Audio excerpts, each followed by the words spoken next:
Good evening, Steve. Good evening, all.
I always mess it up. It is Monday, February 27th, 6 o'clock at the second floor of City Hall for a common council meeting. Media has been notified. Agenda's been posted. Clerk, please take the roll call. David Holt. Here. Stephen Jopek. Here. Eileen Daniel. Here. Carrie McCloskey. Here. Gerald Anderson. Here. Thomas Barnett. Here. Tom Kelly. Here. Leanne Felton. Here. Chris Hannes. Here. We do have quorum. Please stand for the pledge. Allegiance to the flag of the United States of America and to the republic for which it stands, one nation, under God, indivisible, with liberty and justice for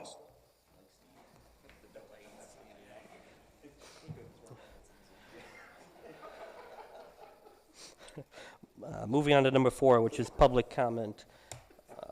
I have a Jesse Urquhart.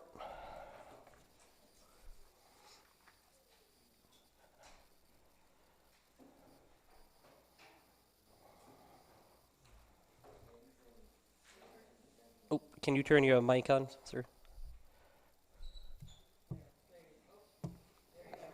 Okay. Ladies and gentlemen, tonight you are to discuss the special assessment on Olson Lane. As you do so, I would like to offer some food for thought. On page 8, item O.3 of the agenda, it states that the special assessment cannot be set for a period of time longer than 10 years.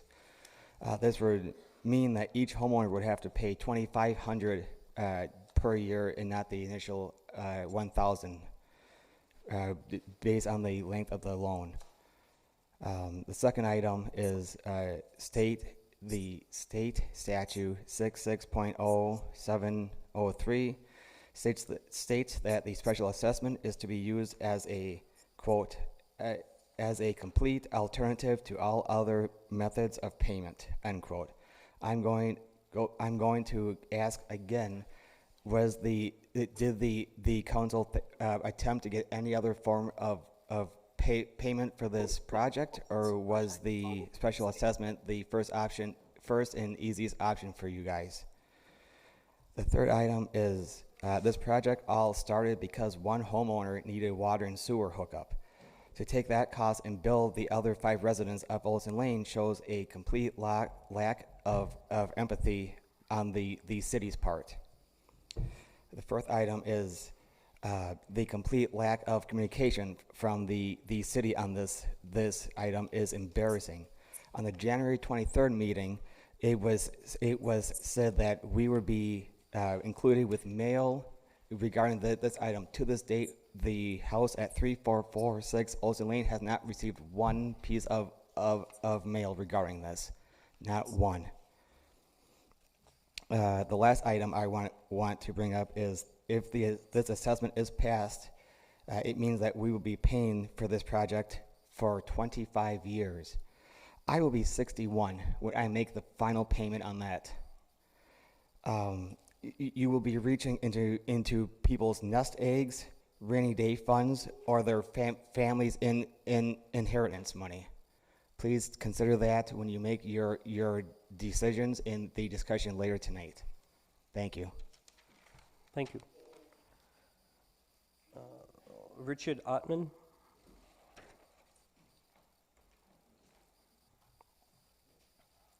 Just as I stated before, none of us got any type of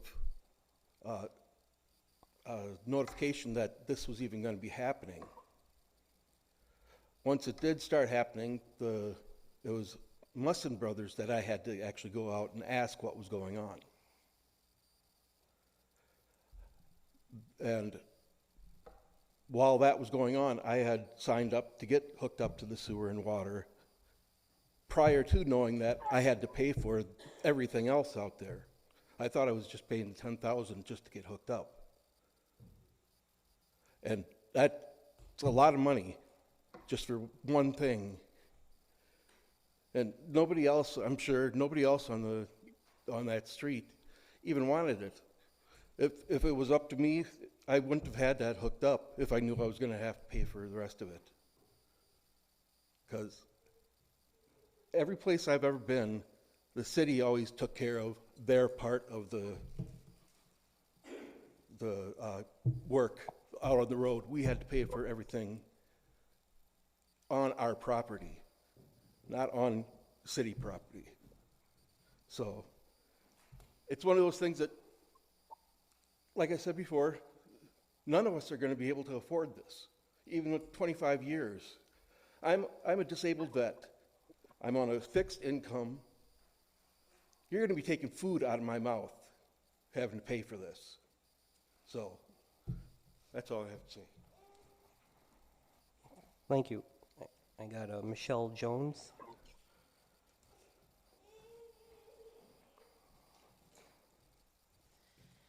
Hello.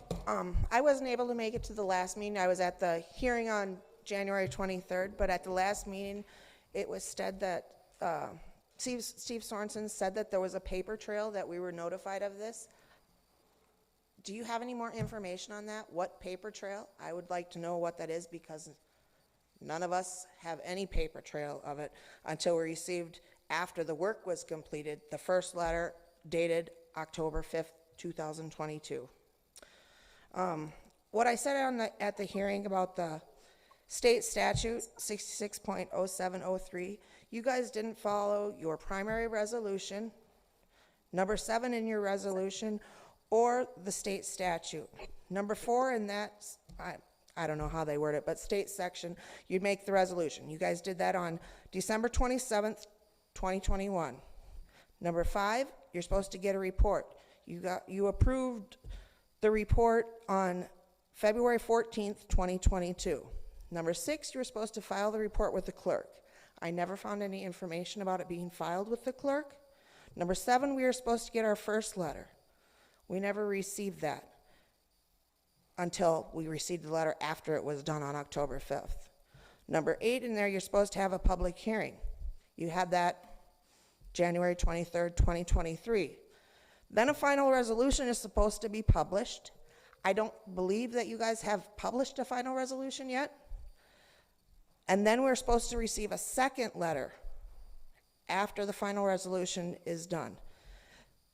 And the statute 8E says, quote, when the final resolution is published, all work or improvements described in the resolution and all awards, compensations, and assessments arising from the resolution are then authorized and made subject to right of appeal under subsection 12.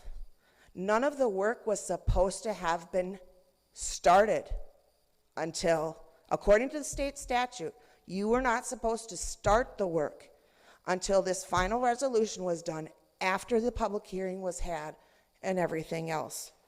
If you'd have had the public hearing, several of you said, I don't know exactly what you said, but I remember that you expressed reservations about imposing special assessments when we clearly didn't want the improvements that you made. We didn't need them. We were all happy with it. If the council would have followed the statute and it was written in your primary resolution, preliminary resolution, they would have been made aware that we didn't want the work to be performed. And how can they make us pay for the special assessments when they didn't follow the law? It doesn't seem right to me that we should have to do that. When I downloaded the agenda for tonight, I'm assuming this is the wording that Mr. Sorensen was working on for it. This purpose, I'm assuming is this the wording that you were working on for the assessments for us?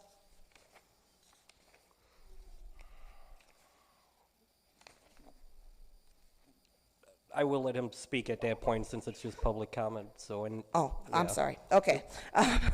Well, in the purpose of it, it says in the first paragraph, in some instances, none of such costs should be recouped by either special assessment or connection charges. So right there you have an out where you do not have to charge us for this.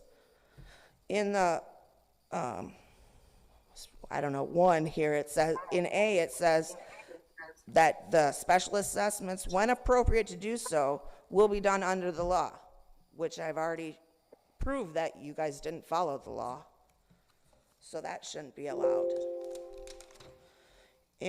On number M, it says that in a situation of property owners in a discrete developed area who petition the city to extend an improvement to serve their properties, which I believe the man that, or the, whoever it is, I don't even know the people, that built the new house and requested that this in there, I believe that would be, satisfy them, the part of this where they petition the city for it. And I believe we qualify as a discrete developed area because that means a separate or divided part. It's a separate part of something larger. You only did part of Olson Lane. So we are a separate part of a larger entity or a larger area. But it says, if the owners of 51% or more of the group of properties to be served by the improvements agree to be specially assessed, all of the properties of the group will be subject to special assessment. It was way less, only one person out of 7. So that isn't there. And number P, it says, in situations where a special assessment has been deferred for more than 10 years as of January 1st, 2024, but has not become due and payable because no event described in subsection 05 above has occurred, the special assessment shall be converted to a connection charge. That's what I'm waiting to hear. I don't know what the current connection charge is. I would like to know what that is. But I don't feel that this is right, that we should be charged. So I respectfully request that the Rhinelander City Council vote that none of the costs should be recouped by either special assessment or connection charges. Thank you. Thank you. Anyone else for public comment? Any aldermen have any public? Mr. Jopek? Hi, I just wanted to, on the agenda for today, there is an item talking about the ballpark at Pioneer. I did get contacted by the Little League, somebody who's on the board for Little League, discussing concerns about removing that, saying that it's basically taking away a playing surface from their organization and putting them in a tighter situation. And yeah, so I'll have more to say on that end, but that was just the comment that he left with me, was just that there are concerns with the Pioneer Park ball field being removed. Any other public comment from alders? Austin, you had some public comment too.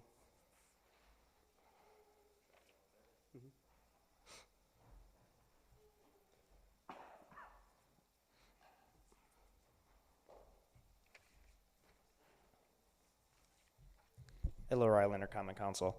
I wanted to give a follow-up and a report from our most recent election held here last Tuesday for the city of Rhinelander. I think it's not only interesting to hear the statistics of our voters, but I think this is a great opportunity to talk about what we've heard from our residents and our voters of how the election was ran. I think this election is especially important as this was the first one that we used our new Badger Book electronic poll books, which this council approved for purchase last year. So first, some quick numbers.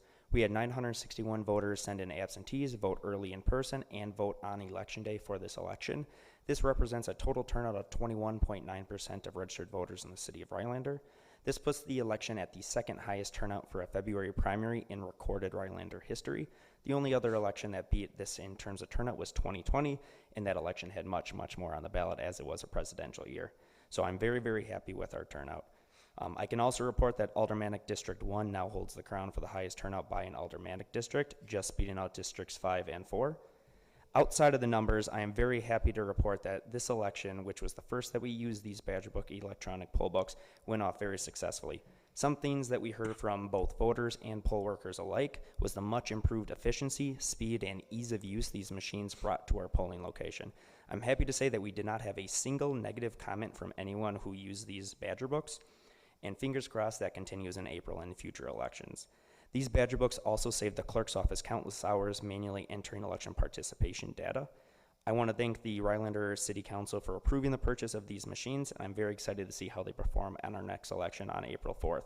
And like always, I want to thank the residents of the city of Rhinelander for coming out to vote and a willingness and patience to learn this new system, as well as eternal thanks to our poll workers who showed eagerness, patience, and their continued dedication to our residents by working the polls and performing an essential civic duty. Thank you. Thank you. No plaque, no. You get a giant I voted sticker for your district. Moving on to number 5, which is mayor's comments. The only comment I have is tomorrow we have our meet and greet at our fire department from 4 to 5 p.m. This is where the public could come in, or any business owners, meet our fire chief, ask questions about what they do from day-to-day operations, and learn more about the service they provide the community. Moving on to 6. I don't know what you have for administration report. It's actually in there. Just goes over the business, but that's up front for you guys today. But met with a lot of people here over the last few weeks, and everything I thought about Rhinelander was correct. A lot of people that care, a lot of people that see better days ahead for Rhinelander, and it's exciting to be a part of. Thank you. Moving on to number 7, which would be discuss and/or approve second reading of ordinance 2023-1, amending 5.01.03 state statute, state code adopted. Mr. Anderson? I had some concerns last week about this, and I've been satisfied on pretty much everything, but I did have some improvements to the wording, which I've handed out a copy to everybody. So I'd like to move adoption of ordinance 2023-1, amending section 5.01.03 state codes adopted in the form that I passed out today. By chance, did you also email or send one to their attorney too? No, I didn't know he wasn't going to be here. I can send one. Okay. Right now.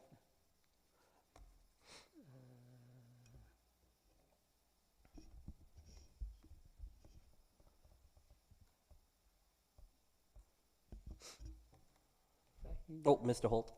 Yeah, my concern there is that we would need, I would like to hear from the city attorney to make sure if we're going to adopt an ordinance, and the whole purpose of adopting a new language in an ordinance was to align it with state statute, that none of the proposed changes here conflict with state statute. If you said something, Steve, I didn't hear it because I think you probably muted. So, but that is my question. I don't really want to argue or fight over specific wording, but I want to make sure that it is in line with the intent, which was simply to align our ordinance with state statute. I just sent Steve a copy of it.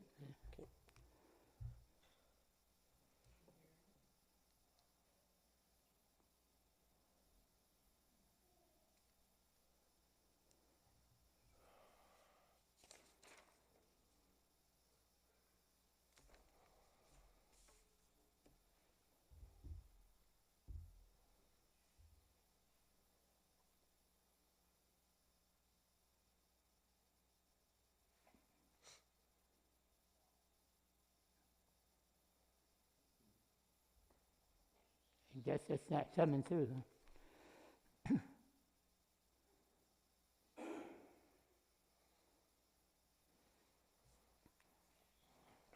The parts that are underlined is what I changed.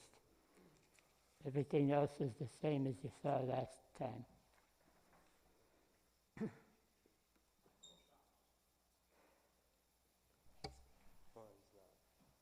Just clarifying. So you added under section 3 pursuant to uniform dwelling code, and then you added the dwelling code again also apply to the construction inspection, and then finally the scope of those chapters is included. So that's the only additions to the Well, And the whereas and therefore clause up at the top. Yeah, that's the only difference.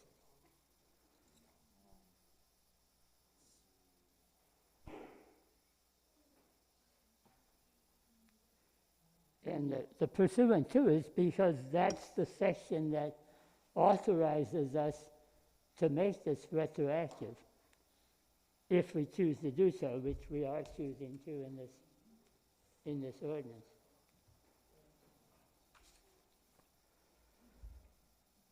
No one seconded that. No, I'm not gonna say.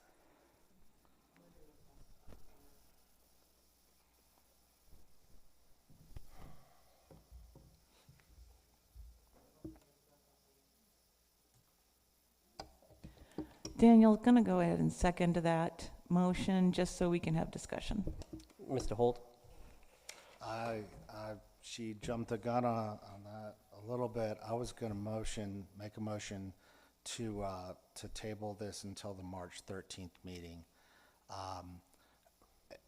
It was stated last meeting that code enforcement is not being affected by this currently, and therefore, if we're having technology issues right now, this could be cleared up a lot more efficiently. That would also give Gerald the opportunity to speak with the lawyer, with the city attorney, to make sure they're on the same page. Mr. Barnett?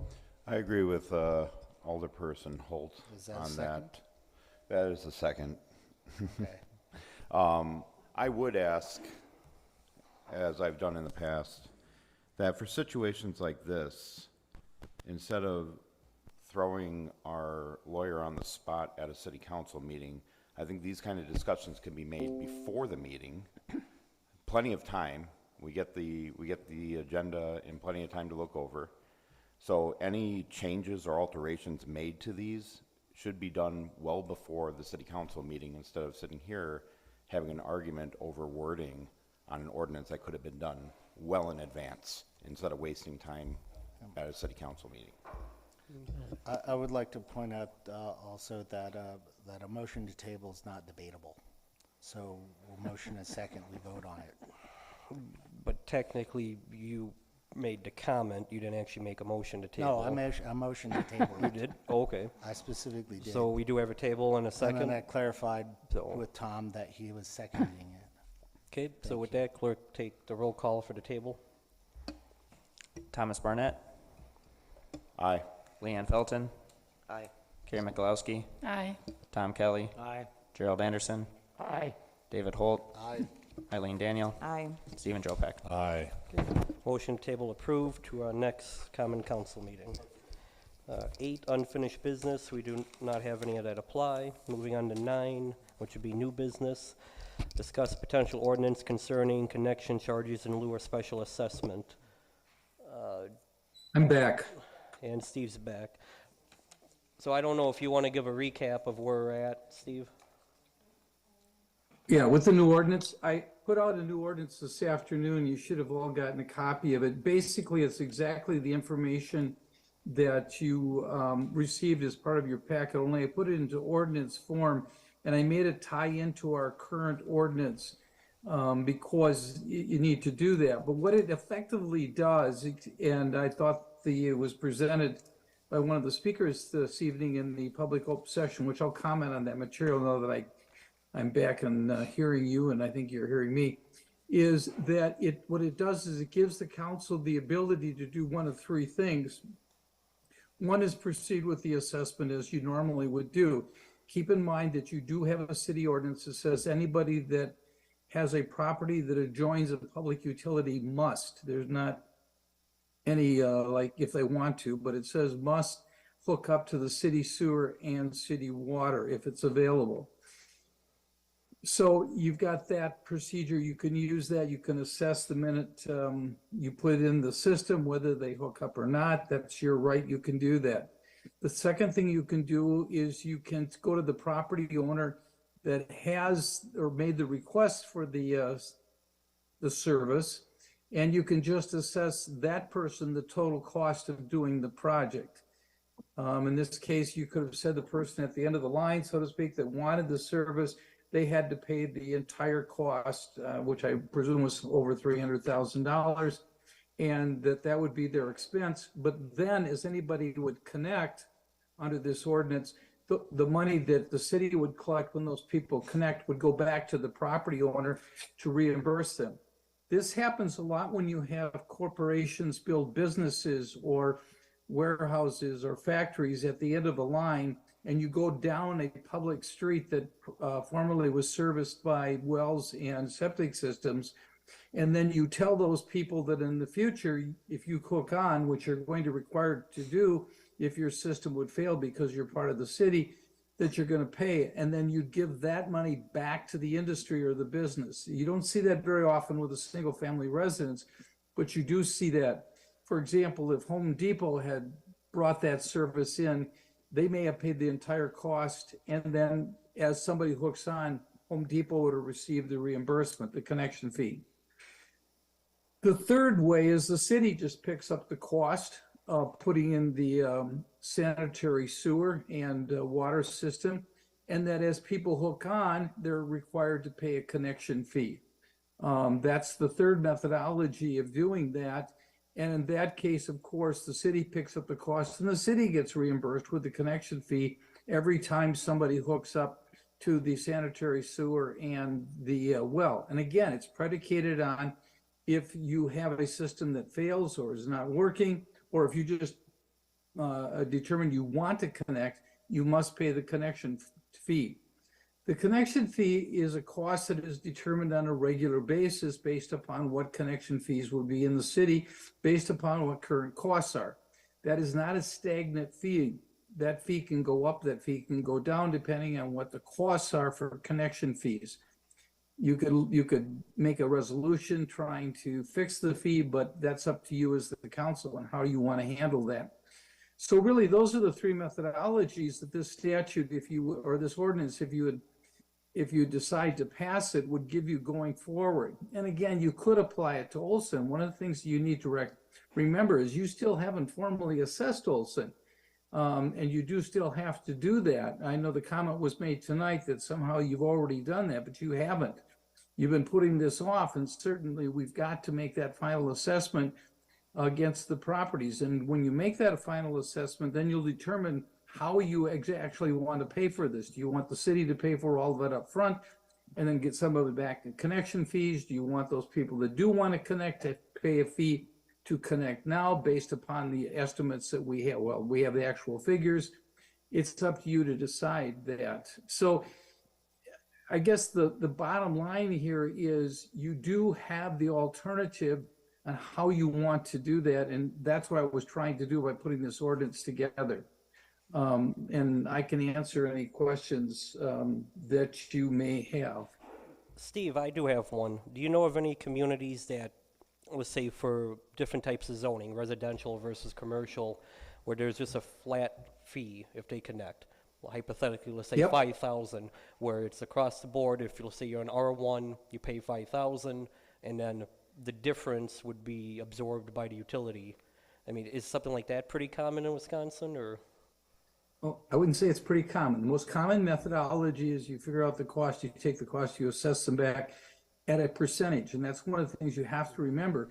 There's never been a request that the property owners pay 100% of the cost.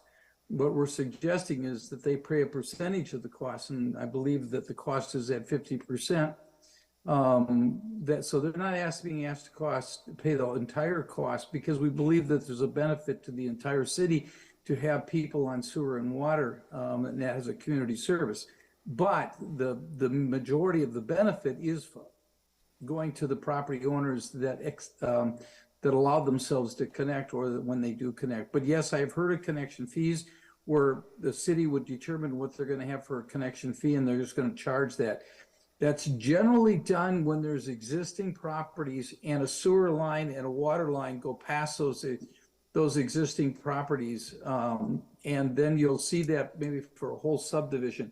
Across the board throughout the city, I can't tell you of a city I know of Mr. Mayor, where that's the standard of how they do things. It's generally on a project that is unique, such as the Olson Street project. Mr. Barnett? First, I'd like to say I would probably be more in favor of option 3 at this point. We keep hearing about them saying they didn't get a note or a letter, but we're being told that there was a paper trail. So I'm confused on which one it is. Is there a paper trail that says they got notices? Did they get notices? Did they not get notices? I think that's the part that's really confusing me right now. Well, we can't testify as to what they got. We can only testify what was distributed, and Austin has put together that list of when the communications were going out. The young lady that spoke tonight had her dates down quite well as to when the communications were sent out by the council. And definitely the notices were in the paper because that's required by statute. And I'm certain that Austin followed the statutory requirement. I could go look up the papers, but the notices were given. I think there's a little bit of a misunderstanding of what kind of notices you have to get. I mean, you don't have to go and knock on the door and say, here's a letter. Notices in the paper, is formal communication. You're expected to know what's going on in your community. You're expected to read. That's why we have the requirement by law of legal publication and legal notices. We did have the public hearing. We did put the numbers out. They were out more than once. And yeah, maybe there is a lack of communication because nobody went door to door or nobody called these people up or, made a special effort. But the bottom line is that's what you're trying to do right now is you're trying to rectify if there was a communications issue. It still doesn't stop the fact that you put sewer and water in the street and sewer and water is available and sewer and water doesn't come free. I mean, it doesn't come free to anybody in the city. Everybody in the city, when they had it connected to their building, paid for it. Now, some people that might have been 40 years ago and some people that may have been 5 years ago. But everybody in the city paid. The only place that we could find that there wasn't a payment was out in the vacant property behind the Kmart. And that's all that has sewer and water. And if anybody hooks up to it, they're going to pay. I mean, that's the way it's going to be.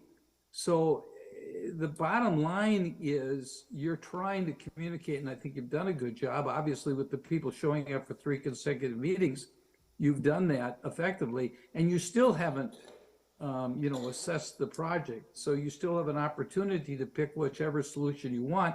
But first, you'd have to pass this ordinance because you don't have an ordinance that gives you that opportunity until you do that. Then you would have an ordinance that gives you the opportunity, and then you could do that and figure it out from there. Mr. Jopek? All right, I got probably 4 points. I'll try to be quick, I promise. The first one is after the last meeting, I met with Austin and just kind of asked him like what we mean by paper trail.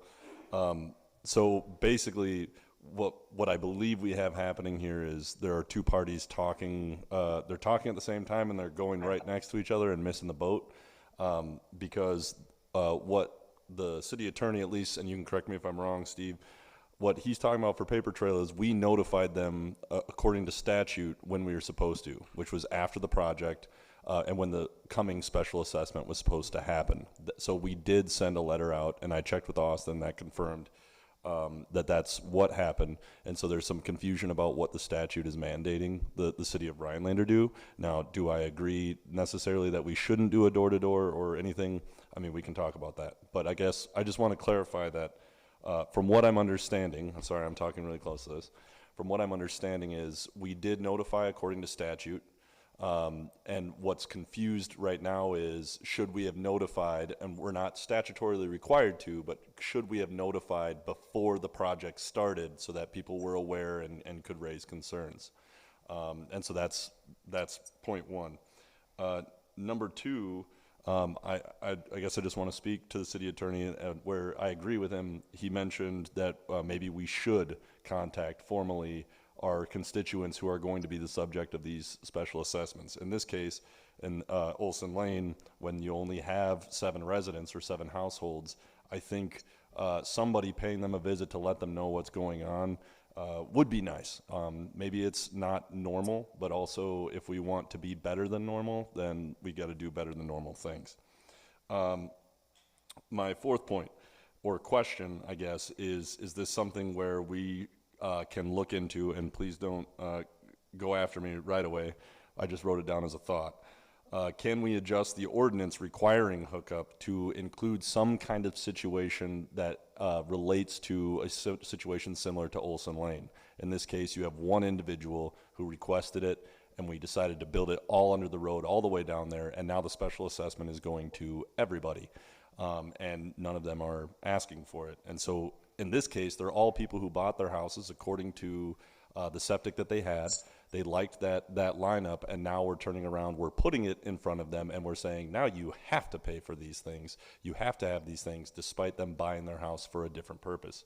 So potentially, maybe adjusting the ordinance not to change the requirement that you have to hook up, but like in the event the city builds in front of your house, when you have a functioning septic, maybe you can opt out until it is time to replace septic, and then you have to be put on sewer.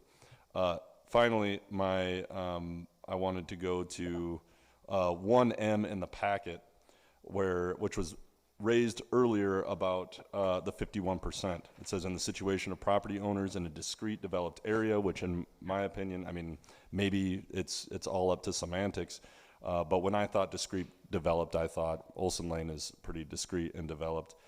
Area who petition the city to extend an improvement to serve their properties. If the owners of 51% or more of the group of properties to be served by the improvement agree to be specially assessed, all of the properties in the group will be subject to special assessment. I understand there's probably some, I cannot find this little clause in the updated resolution ordinance. I would, regardless of how it turns out, I do think that sounds like a pretty important step to make, and I'd like to see that added. And then the other one is adjusted. And Steve, you might have a response on why 1M isn't in there, but at least the way I'm understanding it is the improvement that is being put under there was put under against them, and in this case, more than 51% are saying we don't want this. And so I struggle to rectify 1M with the situation. Yep. If I may, Mr. Mayor? Sure.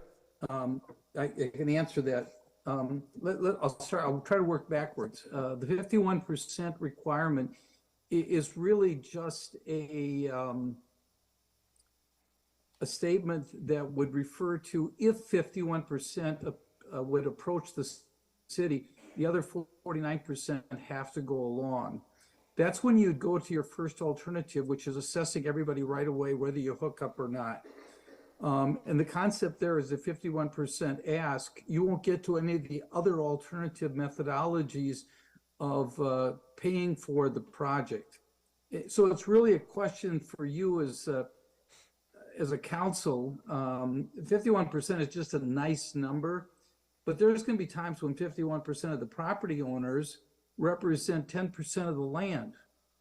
And what is that going to mean? And then you get into all kinds of semantics. What's a better approach is you leave it as an open category that says that you as the council can determine whether you're going to assess all the property owners, or if you're going to go to the connection charges, which are the two.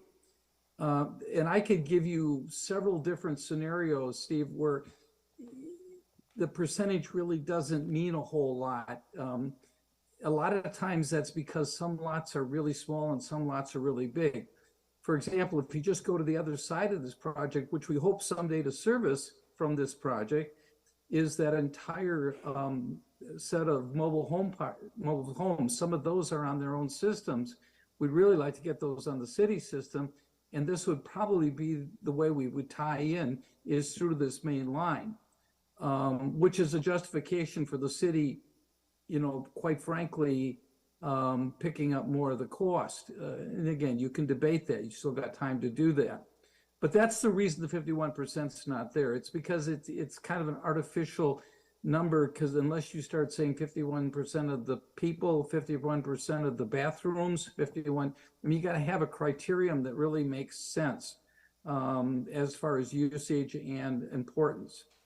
The other thing I think we talked about is, should we have an ordinance that says that sometimes we don't assess people if we're putting in the line in, and I think that's one of the things that I'm trying to put into this ordinance, is saying that you may have a circumstance where you do have an individual, like we did in this case, that said, I really need city sewer and water because I can't put in a septic system. I can't, I don't know if they could put a well in or not. I presume not. I think it was something about it was too low for a septic system or whatever the case might be. Then city sewer and water is good. The other reason we put it on Olson Street is because the project cost us a whole heck of a lot less for doing all the city sewer and water along with the curb and gutter and the improvement of the street. It was a street that had to be done, so let's all do it at once. That's what the discussions were. If we go back to 2021, before your time even, Steve, when we first decided to do this project, it was done because of a lot of reasons. But I would agree with you that the whole concept of how we approach the public didn't get done very well. And I could throw myself under the bus if I wanted to, but this was through that transition when Zach had kind of said he was leaving, and Chris and I were trying to pick up, the slack. And we probably should have had a public, call everybody in the neighborhood by the phone and get them down to City Hall and have a chit chat with them. But we didn't. But what I suggested in the future that be done, yeah, I already said that. I think communications is an excellent tool.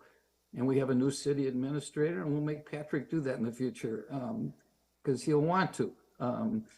And so the bottom line is that I think I've addressed your 4 points. If I missed one, Steve, let me know. You hit them all. My first point was just about the miscommunication about public hearings, approving resolutions and stuff. So that was less for you and just more broader public. Mr. Holt? Thank you. So what I'm observing and hearing from Steve is that we do need to pass an ordinance. My first question, because it's not really agendized this way, is if this is actually, if this is information only, or if this is actually intended as a first reading of this. And then the other points that I wanted to make, one in response somewhat to what Stephen said, but I think our city attorney answered it quite well. As far as putting something in an ordinance, we can also make policy through resolution without putting something in an ordinance. Just a suggestion there that when you're dealing with something that's more specific, where you might have specific cases like what exactly are we counting 51% of? All right, resolutions might be more suitable than ordinances because you want, as general a statement, an ordinance to cover all cases. So, and the last thing I wanted to say before getting a response on whether this is a first reading that we want to vote on, or if it was information that came out very shortly before the meeting, so I didn't have a chance to read through it. So I didn't know if the intention was for us to bring it back for a first reading next meeting, or treat this as a first reading. I kind of want to speak to the residents who have shown up to the last 3 meetings, and my observation is that the council is very aware of a problem and is very willing to work to fix it. And to find a resolution that works for the residents of our city. And it sounds to me like there are certain ducks that need to get in a row here, and the ordinance being, voting on an ordinance and changing it being the first of those, and then moving to an assessment, and then moving to the decision by the council on how to execute the assessment or not. True. And I could answer for Steve regarding, we're not looking for any voting action today. It was more just to bring it to the table to discuss the concept, to see if there's any Excellent. appetite for it, and then be our next council meeting if we decide to. Mr. Anderson was first. Yeah, I have several comments. One, I wanted to agree with Mr. Jopek's third point, but now I can't remember what it was. It was the adjusting the ordinance, which the city attorney kind of responded to about keeping it broad enough to where we could deal with things like Olson Lane.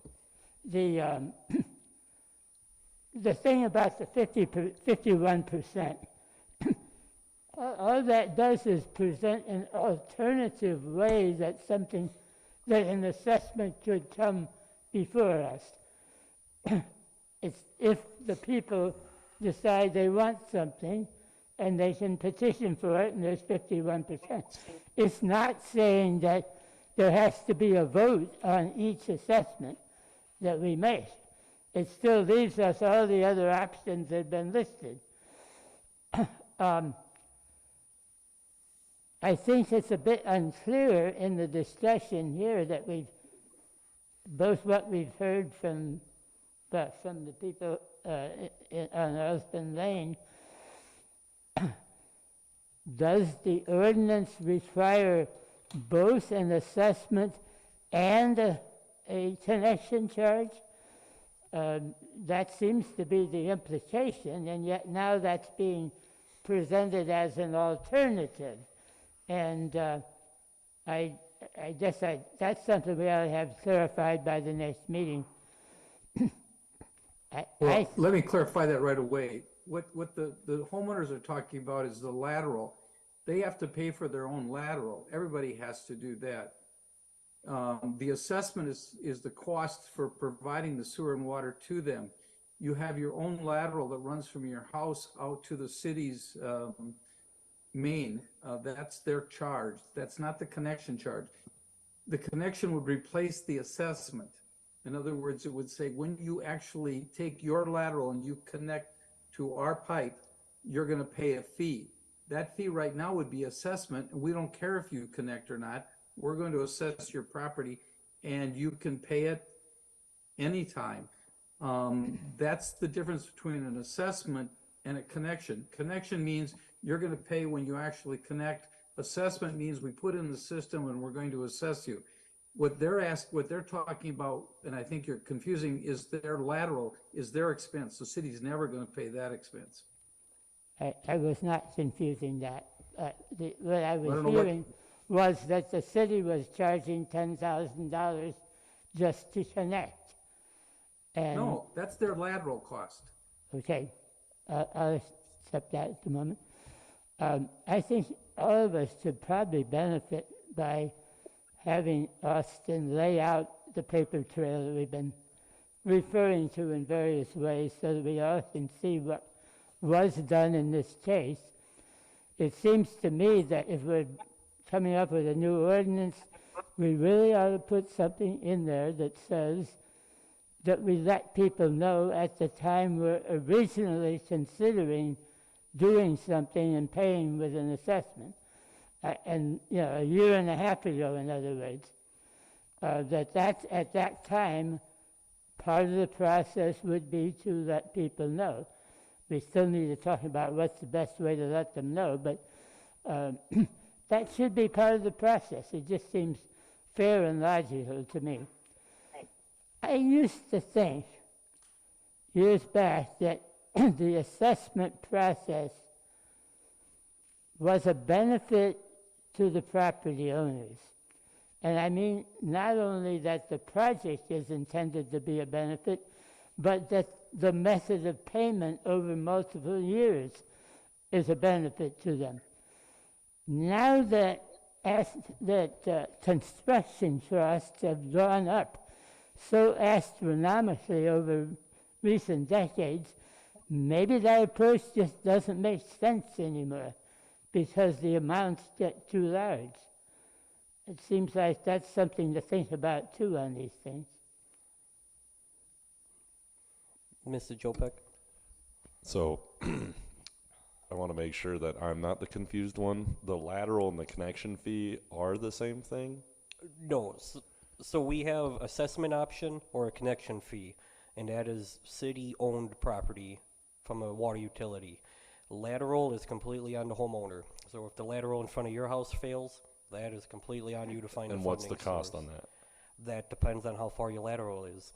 So I mean, Okay, if you so live- we're talking about charges right now that we, like, as far as the laterals go, that's not even on the bill right now. correct, that's not even an option. Okay, so right now there's the $25,000 in the area special assessment for the project of putting sewer under the street, or, right? To Correct. give a service that is connectable, and then there's a $10,000 connection fee. Well, the 10 grand is irrelevant. That's just what someone got as an estimate. That means nothing.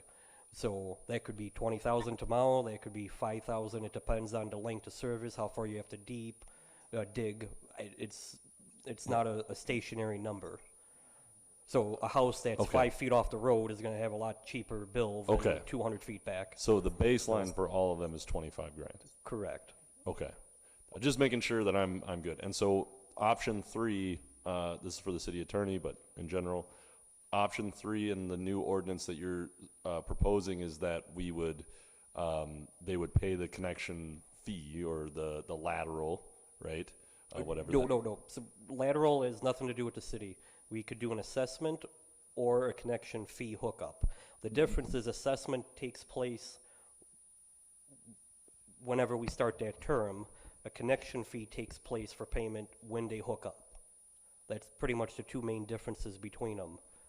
So option 3, we're waiving the special assessment, the 25 grand for each person, correct? Correct. So they still have to come up with the funds somehow to hook up. Yeah, but when that's that, on them. right, when that time comes, and that's on them, always was, but in this case, really option 3 for us is weighing whether or not option 3 is the route to waive that fee, or option 2, et cetera.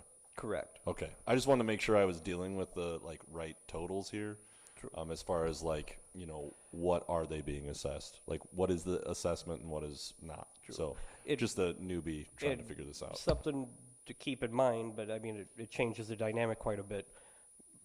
Everyone on the utility is still going to be paying a fee because that is a cost that everyone gets the burden of, but then that fee will be dispersed more equally for the whole body versus one street. So, Mr. Anderson? As I understand it, we could make the connection charge $25,000 or 24 or whatever the number is. That's one of the things we have to decide here. True. If we're going to go with a connection charge, how much is fair? True. So this would be, the first step would be if in the future we decide to approve this ordinance, it gives us those 3 silos to work out of. Then it would be, what would be the scenario for this particular Olson Lane? What silo? If that kind of makes sense, hopefully. Steve, do you kind of agree with the 1,000-foot view? Yeah, because we could say that the property owner that got the service is we're gonna give them a bill for $300,000 or whatever the total cost was, and then we'll reimburse him when people connect. I'm sure that's not gonna happen, but that we could do that, that's one. 2, we could say, okay, everybody's gonna be assessed and they're all gonna pay their $25,000 this year. Number 3, we could say, we're gonna make everybody pay $25,000 that actually connects, and anybody that doesn't connect, you're off the hook until you do connect, then you'll get a bill, and theoretically it would be $25,000. It may go up and it may go down as to what the circumstances of the community are, but I'll tell you, it's not gonna go up or down much, because I can't figure out why we would change the connection fee in the years to come.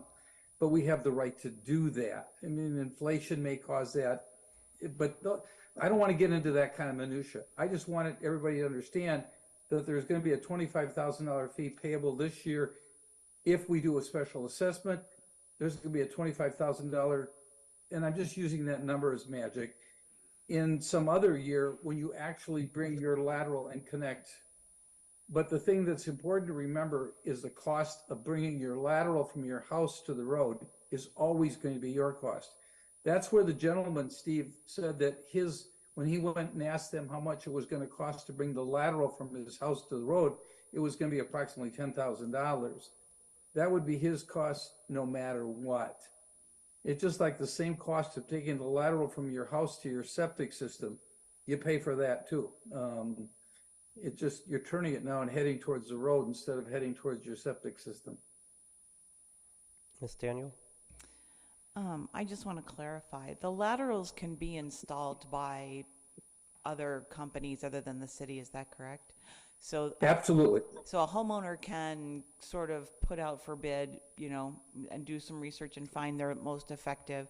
Now, but city employees have to be there when they're actually hooking that lateral to the city line, is that correct? Okay. That's correct. We got to make sure it's legally connected. Now, if you're a certified plumber and you have the right licenses, then you should be able to do that. I think Randy would tell you, we probably want to have a city employee there watching though, even if you do have the appropriate licenses. But the city doesn't have to actually do the connection if the person has the correct license. And, okay, I have not been out to Olson Lane to take a look at this. Sorry, guys. Is the road still torn up? No. Okay, so when these people put in their laterals, is the street going to get torn up No, every I time can speak somebody to that. hooks in? So the road was designed where the laterals have now been extended past the blacktop. So they would be Gotcha. going into the lawn out. So it was designed for that purpose of future hookups. Excellent. Good to know. Something maybe not everybody knew. We all learned something.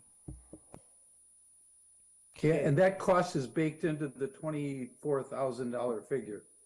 In other words, the extension from our main to the property line, because that really is our lateral, our portion of the lateral. Okay, not seeing any more discussion. I will move on to 9B, discuss and/or approve removal of building and fence at Pioneer Park. Patrick? Thank you, Mayor Hannes. So yeah, Randy provided this schematic, this drawing here, and the places they're looking. Apparently, this is something that has been talked about for a while. That's my understanding. 4th week here, so kind of hard to get the in depth. But from what I've been told, was the behind the backstop there is a building there. They've been calling it the announcer's booth. At least that's what they've been telling me.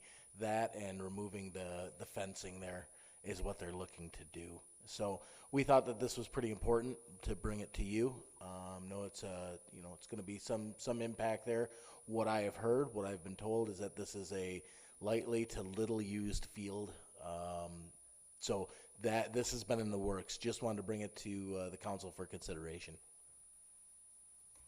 Mr. Jopek? So as I mentioned before with that conversation from that board member, also I did get a chance to talk to Randy about that and raise some concerns that the board member had brought up.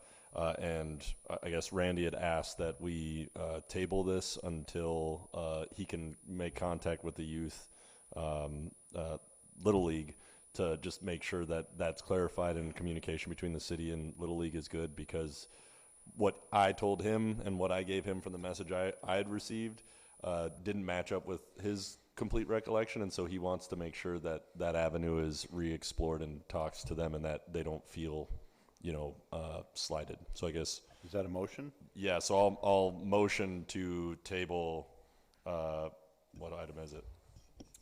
The decision on the removal of buildings and fences at Pioneer Park till next meeting. Barnett, second. Okay. Clerk, please take the roll call for a motion, table. Karen McCloskey, Aye. David Holt, Aye. Eileen Daniel, Aye. Stephen Jopek, Aye. Gerald Anderson, Aye. Thomas Barnett, Aye. Leanne Felton, Aye. Tom Kelly. Aye. Item tabled. Moving to 9C, discuss and/or approve common council meeting minutes from February 13th. Holt, I'll make a motion to approve the common council meeting minutes from February 13th, 2023. Edison say. Ooh, so many. Okay, any discussion? Not seeing. All those in favor? Aye. Abstain. By Ms. Michalowski, motion passes. Any future agenda item requests? Mr. Jopek? I'd like to just put on the agenda, working with Little League, regarding field renovations that over the last couple of years it's just been a goofy situation. So just bring up the discussion about what we're doing to, help them with field renovations and their donations that they've received. We're talking about at Hodag Park, just to make Yes, sure? correct. Okay. Yep.